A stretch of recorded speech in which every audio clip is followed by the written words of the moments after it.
videoaula aqui para estudar um pouco sobre a cavidade nasal e também sobre os seios paranasais.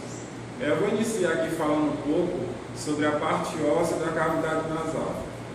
Vou pegar essa peça aqui para me falar um pouco. Aqui é da onde que inicia a cavidade nasal. Dessa abertura aqui é conhecida como a abertura periforme da cavidade nasal. Ela se inicia dessa parte aqui até nessa parte aqui posterior, até as coanas, podem estar vendo aqui. Aqui é onde que finda a cavidade nasal, se inicia da abertura periforme até as coanas. A cavidade nasal ela é constituída por pelo assoalho, pela parede medial e pela parede lateral. E também ela apresenta alguns acidentes ósseos que vão ser importantes durante esse vídeo, que nem a lâmina cribriforme, vou virar aqui melhor, a lâmina cribriforme e a crista galho. E também o septo nasal, onde que é dividido a cavidade nasal, que mais aqui ele se encontra, com o osso vômito. Então, a ciência da abertura periforme até as coanas, que é dividido pelo septo nasal. Aqui também tem a crista do septo nasal anterior, e mais aqui, você pode estar vendo a crista nasal, a septo nasal é da crista posterior. Você pode estar vendo.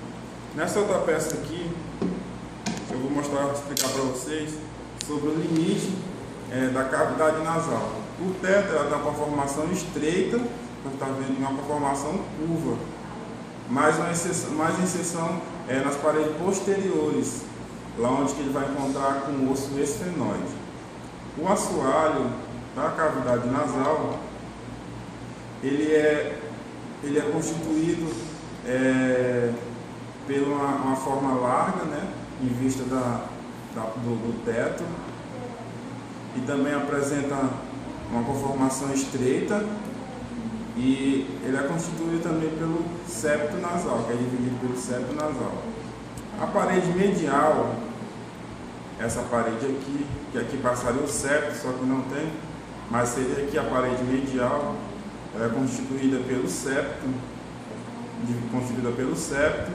é o septo na lâmina óssea fina, que divide a cavidade nasal. Já a parede lateral, ela é constituída aqui, nessa parte aqui, mais ou menos. Tem 3 lâminas ósseas que faz parte da parede lateral. Essas 3 lâminas ósseas têm uma importância muito grande para a sustentação das conchas nasais superior, inferior e média, que é onde que são produzidos mucosa, que essas conchas nasais ajudam na produção de mucosa para ser dirigida aos seios da face, né? Vou falar um pouco para vocês sobre a parte fisiológica da cavidade nasal. Eu vou iniciar aqui falando sobre o nariz, né? Nessa peça aqui.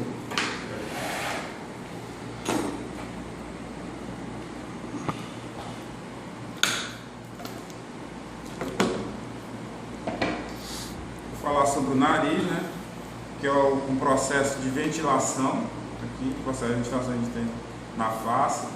Ele é formado por cartilagem, que a gente tem a raiz, aqui, o dorso, o ápice, a asa do nariz, e as narinas, que são constituídas por duas, que são divididas pelo septo nasal. Adentrando aqui, eu tenho esse corte sagital dessa peça. Você pode estar vendo aqui,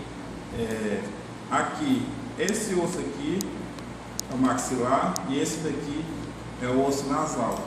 Essa abertura aqui, de onde que eu colocar isso aqui, mais ou menos, daqui para cá, como eu já falei, daqui para cá, até nessa curvinha aqui que tem um formato de C, daqui para cá, aqui é a abertura periforme, aqui as coanas, de onde que finda a cavidade nasal. Isso tudo aqui é a cavidade nasal, tá?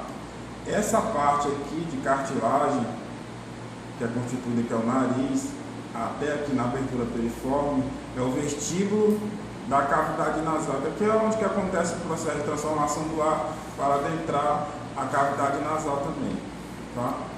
Deixa eu explicar para vocês um pouco sobre as conchas nasais.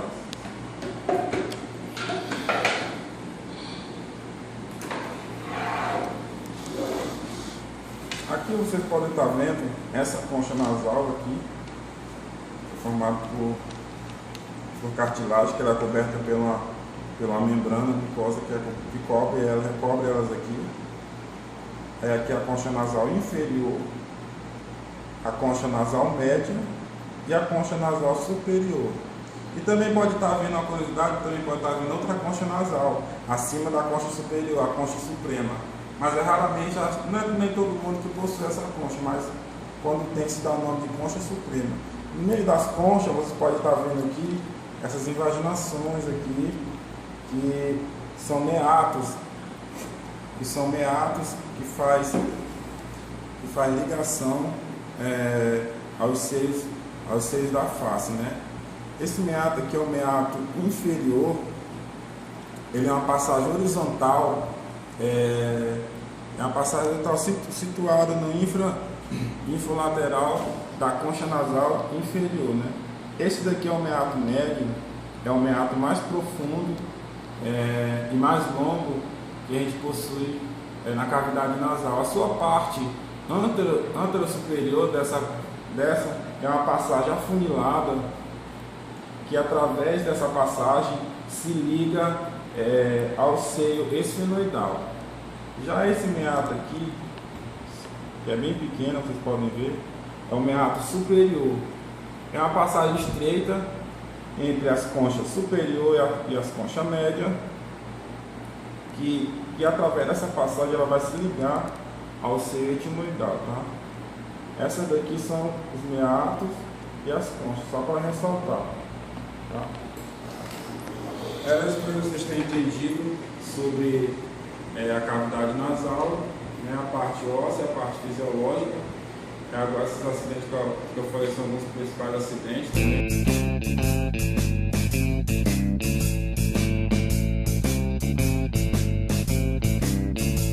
Olá, eu me chamo Michael Martins, sou acadêmico de odontologia da Faculdade de Macapá, FAM. Vamos falar um pouco sobre os seios paranasais. O que são os seios paranasais? São cavidades repletas, cheias de ar e mucosa. Essas cavidades, elas estão inseridas basicamente nos ossos do crânio, mais especificamente nessa região frontal, ligadas à respiração, certo? E essas cavidades, elas recebem o nome, a nomenclatura, de acordo com o osso em que estão inseridos. Então nós temos o seio frontal, né, inserido no osso frontal, o seio etimoidal, inserido no etimoide. Sobreposto ao seio etimoidal, nós temos o seio esfenoidal inserido no esfenoide. E em uma vista frontal, nós temos o seio maxilar. Esse é o maior dos seios, seguido pelo frontal, ok? Em uma vista frontal, nós podemos observar apenas o seio frontal, o seio etimoidal e o seio maxilar. O seio esfenoidal só pode ser observado fazendo um corte sagital. Isso porque, como foi dito, esse seio ele está sobreposto ao etimoidal, ok?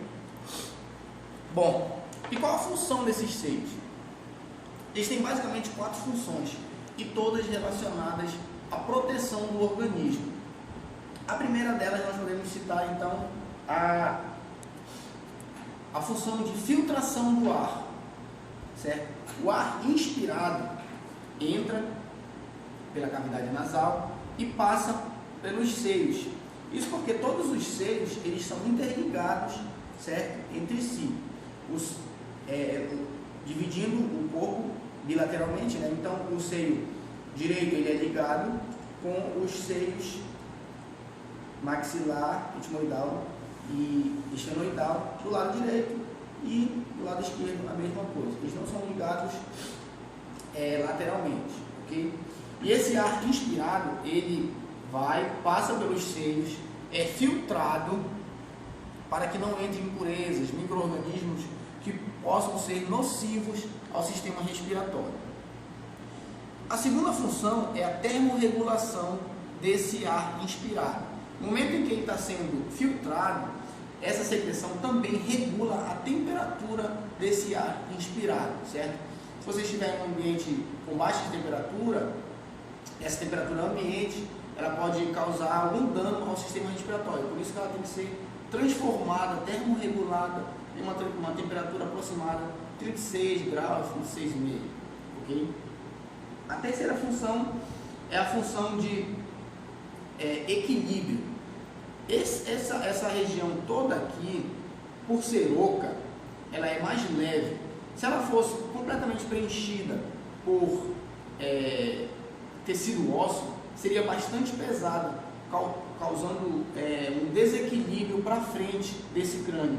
Então, forçando a musculatura do pescoço e a estrutura óssea do pescoço, certo? Por isso, também serve como equilíbrio. E, por fim, ela serve como caixa de ressonância. Imaginem que metade desse seio é preenchido por mucosa e o restante é preenchido por ar. No momento da fala, então, essa região preenchida por ar funciona como se fosse uma caixa de ressonância, dando então o tom de voz.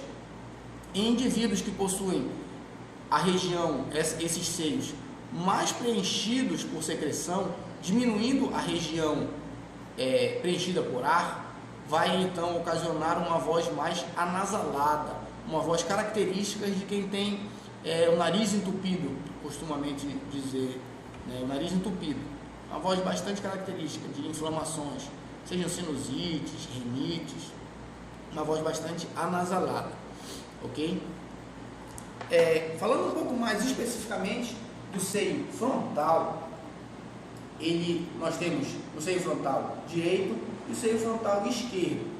Esse seio ele é dividido pela lâmina frontal, do osso frontal, a lâmina interior, né, bem aqui, e a lâmina exterior, certo? Osso frontal, seio frontal direito, seio frontal esquerdo, dividido pela lâmina do osso frontal, ok?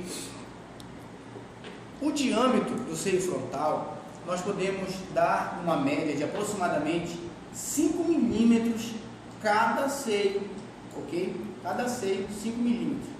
Porém, isso não é regra, pois cada seio pode se expandir lateralmente, ocasionando então uma maior ocupação de espaço, né? Um maior volume de cada seio. O seio frontal ele tem uma curiosidade, ele é um dos principais seios que é utilizado na odontologia legal, no reconhecimento de crânios que foram carbonizados. Se o indivíduo possivelmente tiver sido carbonizado e tiver uma radiografia que evidencie a região frontal, o principal osso estudado vai ser o seio frontal. O principal seio estudado vai ser o seio frontal, seguido do seio maxilar. Isso porque ele tem características bem visíveis, bem marcantes nas radiografias, ok? E como ele é formado esse seio frontal? O seio frontal ele inicia sua formação ainda em vida uterina, mais especificamente por volta do 4º mês de vida, certo?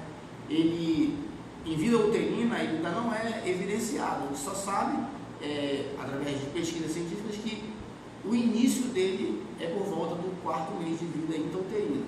Em vida pós-uterina, o desenvolvimento continua progressivamente, porém de forma bastante lenta, gradual e lenta. Só vai ser evidenciado, então, a partir do 7º ano de vida. Ele vai poder ser evidenciado em radiografias.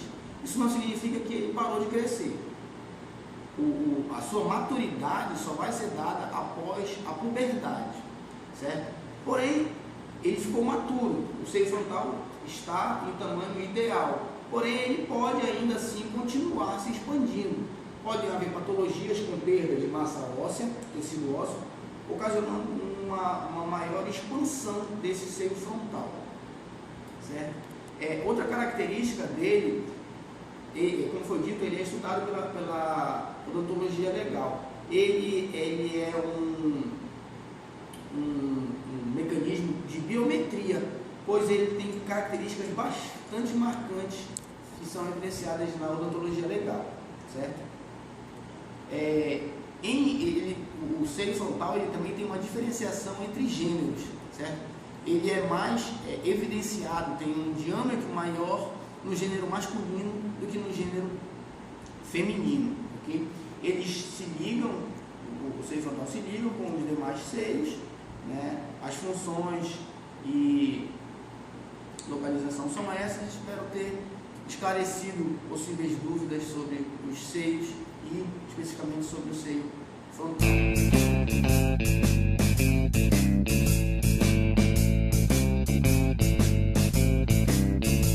Eu sou Ingrid Brandão e vou dar continuidade ao tema que nós estamos abordando, que fala sobre os seios paranasais. Eu vou falar mais especificamente sobre as células etimoidais ou seios etimoidais, como é mais comum de ser encontrados em algumas biografias. O que seriam essas células etimoidais? Elas são pequenas invaginações da mucosa que ocupam o labirinto etimoidal. Cada grupo de células é formado entre 3 a 18 células grupais, né? E variam pela quantidade que elas são formadas e é separado da órbita, uma delgada lâmina orbital do labirinto etimoidal e da cavidade nasal pela parede média do labirinto etimoidal. E isso que faz com que elas sejam formadas, é por isso que elas são denominadas células etimoidais, porque essas paredes fazem com que elas se separem e fiquem formadas em grupos, em pequenas células, pequenas bolhas, invaginações mucosas pequenas, por onde secreta o muco. Só para ressaltar, é importante dizer que as células etimoidais elas são inervadas pelos ramos etimoidais anteriores e posteriores e pelo nervo nasomaxilar, nasociliar também. O nervo fical também faz parte. E os ossos que compõem essa célula etimoidais são a maxila, os pterigoides, o glândula palatino, e sua irrigação se dá pelos ramos arteriais etimoidais anteriores e posteriores. Eu vou mostrar um pouco para vocês onde está localizado as células etimoidais. Está localizada no seio frontonasal aqui e a concha média, o meato médio aqui. Seria nessa perfuração que a gente localiza as células etimoidais, tanto do lado direito quanto do lado esquerdo. E eles são inervados pelo nervo oftal, náseo. Então, é por isso que a pessoa às vezes sente aquele desconforto na face, porque por esse meato aqui circula o muco, às vezes infeccionado, como é o caso da sinusite. Tá? Nessa imagem ilustrativa aqui também, é melhor a visualização para a gente ter uma noção de como realmente ela é, porque aqui na peça a gente não tem uma ideia de como seria. Vou mostrar essa imagem ilustrativa aqui para a gente identificar realmente como está. Ela está entre o seio frontal e o meato médio, bem aqui. Essas três aqui seriam as células etimoidais sadias, em tons de rosa, e quando ela já está infeccionada, pelo caso da sinusite, elas ficam assim, bem purulentas. Então ela percorre esse caminho. Ela vem do seio frontal para o meato médio. Então ela passa, né, por esse caminho aqui. Ela sempre vai drenar. Tá? E não é possível identificar essas células em crianças menores de 2 anos, com uma simples radiografia. Sendo que quando essa criança chega até os seus 12 anos, essas células já estão completas, já estão formadas, chegando ao seu tamanho de um adulto. Né? As paredes são completas pelos ossos frontais, lacrimal, esfenoidal, palatino, e sua tendência é ser encontrado parcialmente nos ossos adjacentes. Segundo essas aberturas, podem ser classificadas em grupos. O que seriam esses grupos? Tanto anteriores quanto posteriores. Né? E o que elas fazem? Elas drenam do meato médio para o meato superior. E quando ocorre, que não é sempre que isso ocorre, mas pode ser que pessoas possuam um meato supremo. Então, ela novamente, eu volto a ressaltar, ela drena, né, do meato médio para o meato superior e quando possui para o meato supremo e assim respectivamente. Então ela passa por esse canal, por esse ducto, essas 3 células grupais que podem chegar, às vezes elas estão aqui em 3, mas elas podem chegar até 18. Ok? Então eu espero que vocês tenham entendido um pouquinho sobre as células etimoidais.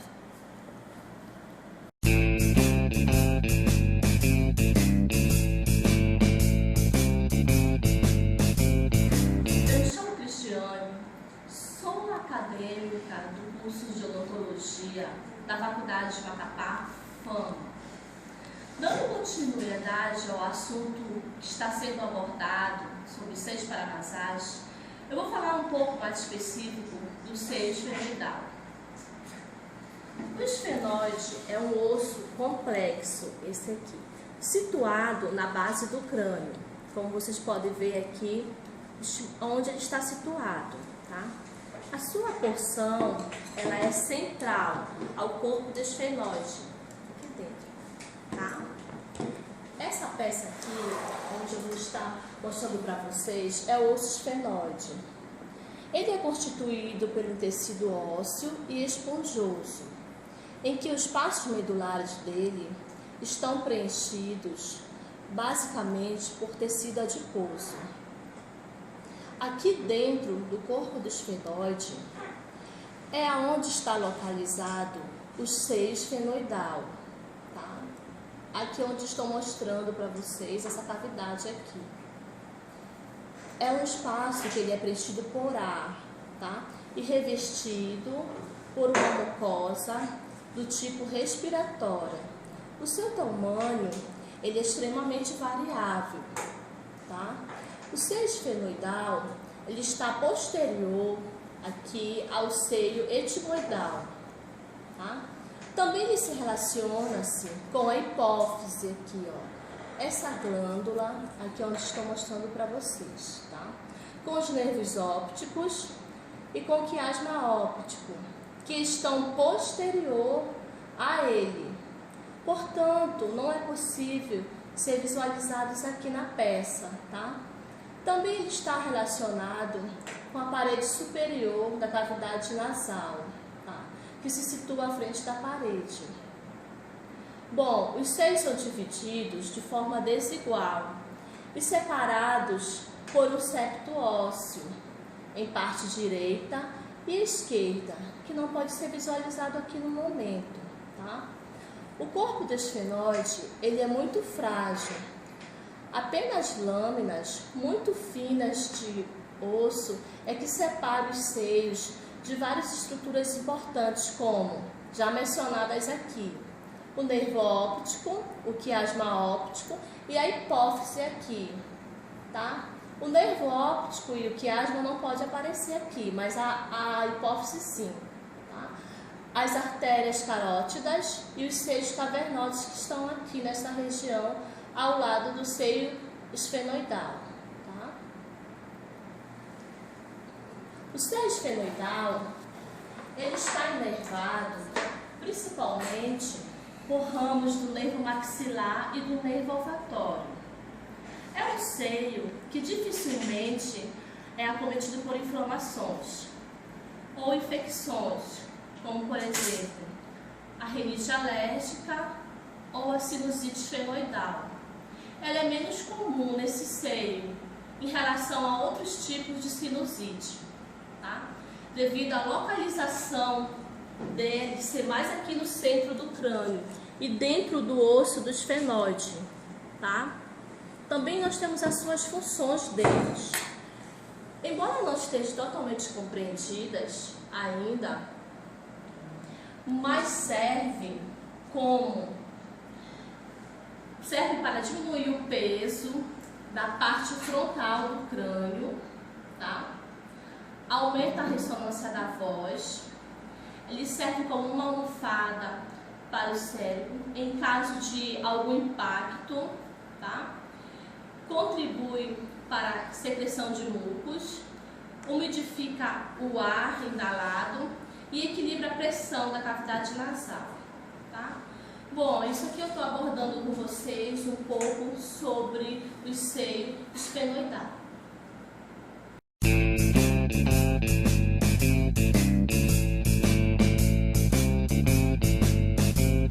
Olá, eu me chamo Valéria Stephanie e vou dar continuidade ao que está sendo falado sobre os seios paranasais, falando um pouco sobre o seio maxilar. Bom, o seio maxilar ele é o maior dos seios paranasais, tendo o formato de uma pirâmide, sendo que essa pirâmide ela tem uma forma tetraédrica, ou seja, 4 lados ou faces. Bom, a base medial da cavidade do seio maxilar está voltada para a parede lateral da cavidade nasal, tendo seu ápice voltado para o processo zigomático da maxila. A parede superior da cavidade do seio maxilar é também considerada o assoalho da cavidade orbitária, por isso que não há muito espaço entre eles. Bom, nessa região há uma membrana muito fina e delgada.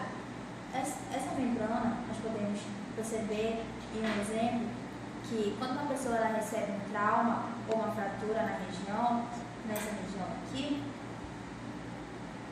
perto da cavidade da cavidade orbitária, que é conhecida como blowout, essa força que é exercida nesse local, ele vai ser dissipado exatamente na membrana, que é o local de tem menos resistência.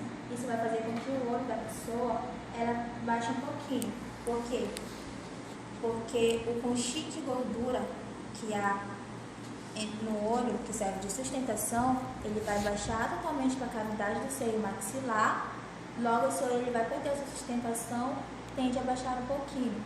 Outra relação é que os músculos extrínsecos do olho eles vão ficar aprisionados nessa fratura, fazendo com que não haja mais a movimentação, tanto medial, lateral, inferior e superior deste olho. Nós podemos ver essa relação quando a pessoa ela for olhar para o horizonte, que vai dar para perceber exatamente o desnível que há entre os dois olhos. Tá? O profissional responsável por corrigir essa fratura, ou esse trauma, é o cirurgião bucomaxilofacial, que ele vai fazer uma incisão no subclavicular, vai colocando uma tela de titânio ou de polipropileno, que vai corrigir esse desnível da pessoa. E ele também vai desprender esses músculos extrínsecos aqui do olho, tá? Fazendo com que a pessoa volte a ter a movimentação normal dos olhos. Tá? O seio maxilar ele tem um volume total de 15 ml. Esse volume, quando ele está totalmente preenchido com muco, é conhecido como a sinusite, que seria uma inflamação da membrana da cavidade do seio maxilar e a produção excessiva desse muco. As células responsáveis pela produção desse muco são células que estão presentes no epitélio cilíndrico ciliado, selo estratificado, que fazem com que essas células estejam dispostas de forma uniforme. Tá? A membrana da cavidade do seio maxilar é chamada de membrana de Schneider e ela tem 0,4 a 0,8, não chegando a 1 milímetro. Portanto, ela é uma membrana muito fina. Essa membrana ela só vai mudar nos fumantes, porque há uma agressão que causa hiperplasia, fazendo com que esse tecido ele fique um pouco mais fibroso. Tá? Bom, a cavidade do seio maxilar ela cresce no indivíduo desde quando ele nasce e só vai parar quando ele completa 18 anos. Ela tem uma relação com o crescimento do osso da maxila, tá? E quando o indivíduo ele começa a ter a capacidade de puxar o ar da cavidade nasal, fazendo com que esse ar ele vai exercer uma força nas paredes da cavidade do seio maxilar, e essa força vai fazer com que o seio comece a se expandir.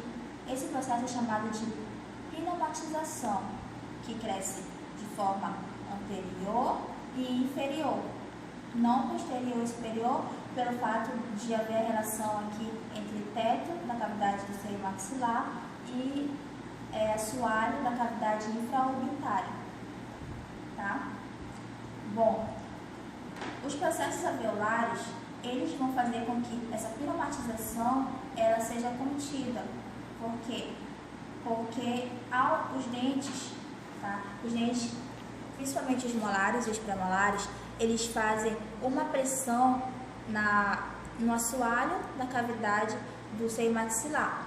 Essa pressão vai entrar em equilíbrio com a pressão do ar que é feito na parede da cavidade do seio maxilar, portanto, vai fazer com que os processos de pneumatização seja contido, ou seja, a força do dente com a força do ar que está dentro da cavidade do seio vai fazer o equilíbrio, logo o seio não vai se expandir mais do que o normal, tá? Porém, quando não há o dente, a cavidade, ela tende a invaginar no local, tá? Essa relação é principalmente com o segundo premolar e com os molares, tá? O seio maxilar, ele tem 4 funções. A primeira é a da leveza ao viscer o crânio, porque se aquele volume de 15 ml fosse, através de uma cubagem, fosse preenchido por ossos, esse crânio ele ia ficar um pouco mais pesado, né? E a nossa voz, a nossa fala não teria a mesma acústica, tendo que mudar totalmente os músculos do pescoço e a cavidade esquelética também, a nível de pescoço. A segunda função seria equilibrar a temperatura do ar respirado, porque nós temos uma temperatura aproximada de 36,5 graus, né? Logo, quando nós puxamos o ar, né, ele vai vir para a cavidade do seio maxilar, e aqui o seio vai fazer o aquecimento para que o ar ele vá para os alvéolos e chegue até os pulmões aproximadamente na temperatura corpórea, que é 36,5 aproximadamente, né? E também ele tem uma função de defesa, porque quando nós expiramos, o ar ele tem micro-organismos suspensos nele, e essa cavidade do seio ele vai servir como filtro para que esses micro-organismos não cheguem até os pulmões e não agridam os alvéolos, tá? Outra característica é na questão da caixa de ressonância, porque se a caixa de ressonância ela ficar preenchida totalmente por muco, quando a pessoa está resfriada, quando ela está gripada, que ela começa a falar pelo nariz, porque essa cavidade já está preenchida por muco, a nossa voz, a nossa fala não tem mais aquela acústica que tinha anteriormente, que é concedida pela caixa de ressonância. Bom, é só isso. Esse foi o nosso trabalho sobre seios paranasais. Espero que tenham gostado. Obrigada.